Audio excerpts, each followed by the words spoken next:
Craig Beech, work for a company called Beech Architects, and we have created two holiday lets on the Suffolk coast that clients came to us and asked for a scheme to redevelop some existing buildings, which were an old Royal Navy listening station that had been abandoned after the Second World War, and the coast is gradually eroding away the farmland that they farm. So they've lost over 100 acres of farmland since the Second World War, so they're now having to diversify their agricultural business to create other sources of income.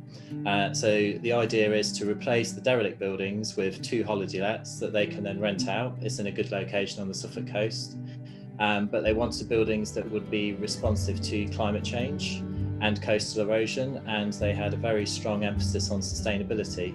So we created two holiday lets that are inspired by typical beach huts in a coastal location. And these two holiday lets have a 5-bay galvanized steel frame that provides a rigid skeleton that we then build a timber frame infill with insulation too, and the outside is clad in cedar shingles and the inside is wood clad. And the idea is that all the materials that are used in it are kind of infinitely recyclable. So we've avoided materials that would go to landfill.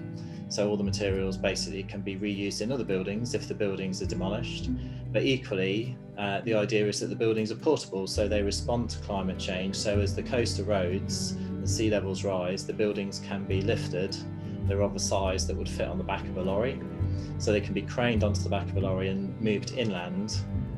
So their position relative to the coast remains constant over time.